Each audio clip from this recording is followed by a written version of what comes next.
조갑제TV 시청자 여러분 안녕하십니까. 2020년 7월 15일 오전 11시입니다. 최근 한 열흘간의 사태로 해서 정치판이 많이 바뀌었습니다. 정치판의 분위기도 바뀌었습니다. 민심도 바뀌고 있습니다. 박원순 서울시장의 자살, 그리고 백선엽 장군의 별세, 이 두 개가 서로 맞물리면서 우파가 결집하고 있습니다. 그리고 집권당의 민낯이 드러나고 있습니다. 그리고 문재인 대통령의 국정 지지율이 폭락하고 있습니다. 이런 게 다 합쳐져서 그동안에 지난 총선 이후에 거의 실기를 했다고 그럴까요? 실성했다고 그럴까? 또는 절망했다고 그럴까요? 하는 이런 우파가 이제 희망이 보인다 해서 다시 결집하는 모양새를 보이고 있습니다. 어제 시민 분향소가 차려진 이 광화문 광장에 나갔더니 거기에 마치 골기대회 하듯이 많은 분들이 조용하게 아주 침착하게 또 결의에 찬 모습으로 헌화를 기다리고 있었습니다. 김석우 전 통일부 차관을 만났더니 그 자리를 지키고 있었는데, 이제 우리가 희망을 만들었다, 대한민국은 절대 무너지지 않는다는 생각이 이 현장에서 들었다는 이야기를 했습니다. 그렇게 많은 인파를 모이도록 한 건 누구냐 하면 사실은 문재인 정권입니다.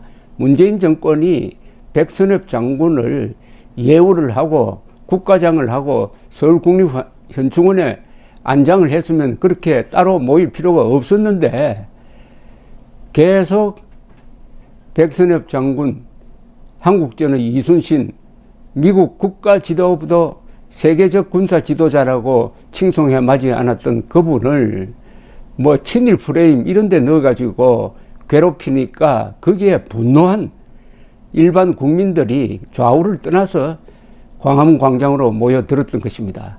이게 정치판으로 그대로 이 분위기가 들어가면은 어떤 일이 생기느냐. 이제 내년 4월 7일로 예정된 재보궐선거에 큰 영향을 줍니다.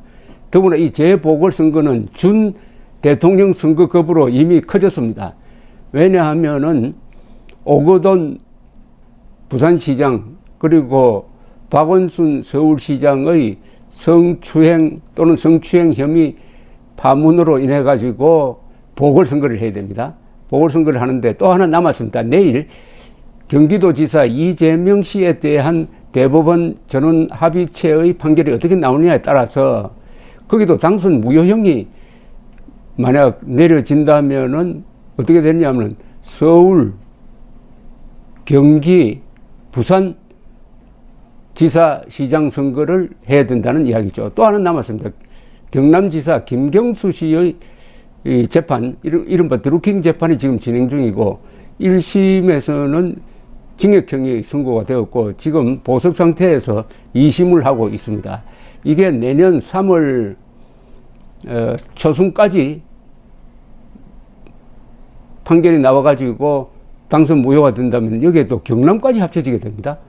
이렇게 되면 이건 대통령 선거에 준하는 큰 선거가 됩니다. 왜냐하면은 서울, 부산, 경기까지 합쳐도 이미 유권자의 반입니다. 여기에 경남까지 들어가 보면은 전체 유권자의 한 60%가 투표에 참여하게 됩니다.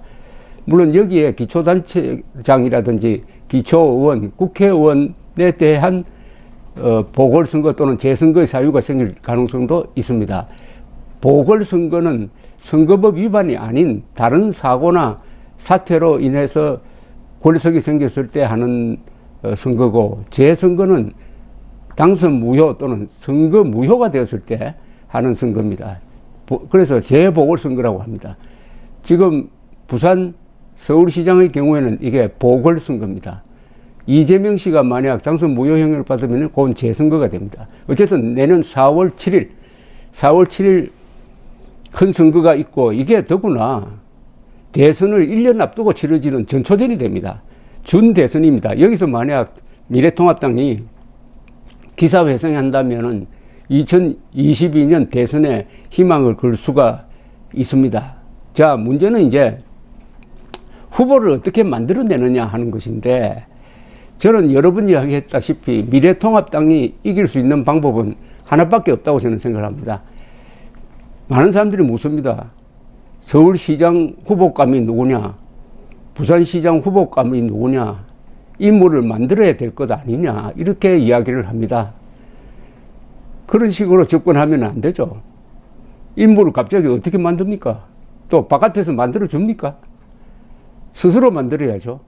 그러면은 미래통합당과 우파 세력은 어떻게 하면은 인물들이 자기들의 실력을 뽐낼 수 있을지 무대를 만들어주는 겁니다.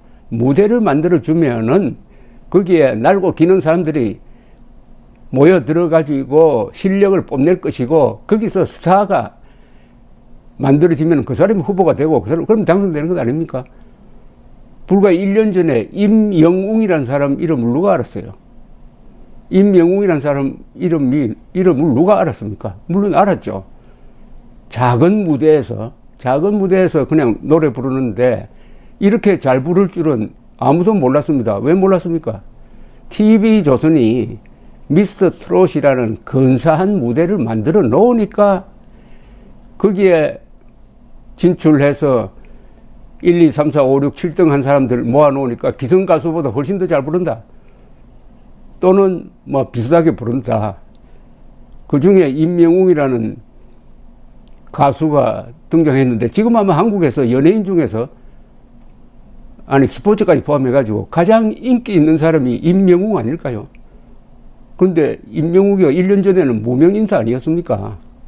이런 식의 대통령 후보, 서울시장 후보, 부산시장 후보를 결정하는 그런 발상으로서 우파 재기의 계기를 삼아야 된다는 게 저의 지론입니다.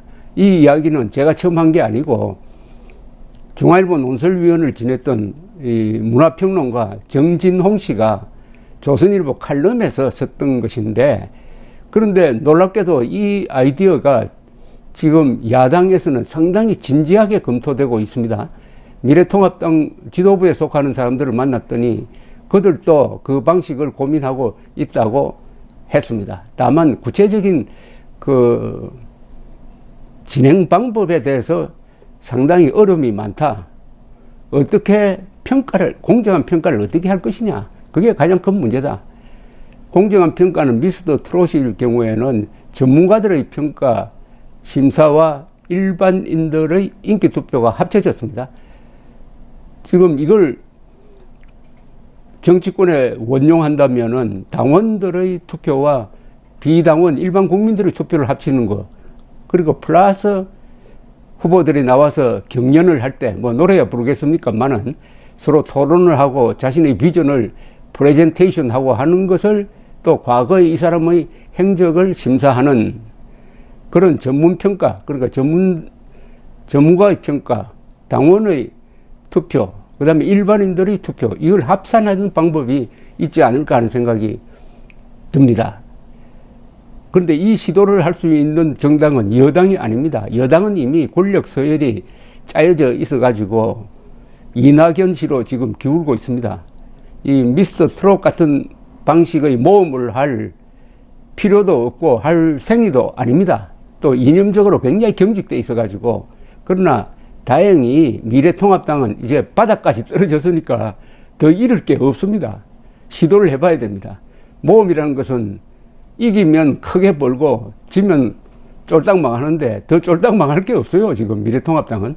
그렇다면 마음 편하게 미스터 트롯 방식으로 새로운 인물을 만들어내는 겁니다. 경쟁 속에서 인물이 만들어집니다. 난세에 영웅 난다는 말은 뭐냐면은, 난세가 되면은 뒤죽박죽이 되고, 그때는 오로지 실력 가지고 일어납니다. 실력 가지고. 삼국지가 난세인데, 난세가 되니까 조조, 제갈량, 유비, 송권, 뭐 장비, 관우, 조자룡, 여포, 이런 사람들이 군웅할거를 하던 그런 시대를 생각하면 됩니다. 경쟁이 있어야 됩니다. 경쟁. 미스터 트롯은 계급장 떼고 무한 경쟁을 벌였습니다. 과거에 기성가수라고 하더라도 그냥 신입 가수로 생각하고 오로지 점수로서 따지자 이런 자세로서 벌린다면 근사한 게임이 될 것이라고 생각합니다. 또 그것을 상당히 장기간 할 수가 있습니다. 장기간 토너먼트식으로 밑에서부터 쭉 올라가서 마지막 결승전이 아주 드라마틱할 수 있지 않을까. 문제는 거기에 국민들이 어떻게 관심을 기울일 것이냐. 연출을 아주 촌스럽게 하면은 안 하니만 못하지만은 그러나 하다가 보면은 다 하는 방식이 개선되기 마련입니다. 첫 술부터 배부를 수가 없습니다. 문제는 이게 또 진정한 민주주의입니다. 흔히 직접 민주주의 하는데 이 좌파들이 잘 하는 말입니다. 촛불 시위, 광우병 난동 같은 것을 무슨 직접 민주주의 표상이라고 하는데 그것보다는 미스터 트롯 방식으로 많은 국민들이 직접 참여하고 또 그런 걸 계속하면은 상당한 국민 교육이 될 겁니다. 여러 당원들한테 설명하는 거하고 일반 국민들한테 설명하는 자세가 다르지 않겠습니까? 그리고 말도 잘해야 될 뿐만 아니라 언어도 쉽게 하고 정확하게 하고 지정된 시간 안에 어떻게 하면 자신의 생각을 요령 있게 설명할 것이냐 하는 걸로 해가지고 정치인으로서 훈련도 되고 그러다 보면은 국민들도 현안 문제가 이런 게 있구나 하고 느끼게 되는 겁니다. 알게 되는 겁니다. 그게 좋은 국민 교육, 국민 정치 교육의 장도 될 수 있다는 점에서 저는 미래통합당의 살 길은 미스터 트롯 방식 없다는 게 저의 생각인데 다행히 그것을 실험할 방법이 하나 생겼습니다. 얼마나 좋습니까? 서울시장, 부산시장, 적게 잡아서 서울시장, 부산시장 후보를 미스터 트롯 방식으로 선출하는데 성공한다면은 대통령 후보도 그렇게 할 수 있을 것이라고 생각을 하면서 이게 바로 정치적 상상력입니다. 정치적 상상력이 부족했다는 이야기를 많이 하고 한국 우파가 이렇게 된 데는 용기 부족, 공부 부족 뭐 이런 것도 있지만 정치적 상상력이 부족했다. 정치적 상상력의 극치가 뭔지 아십니까?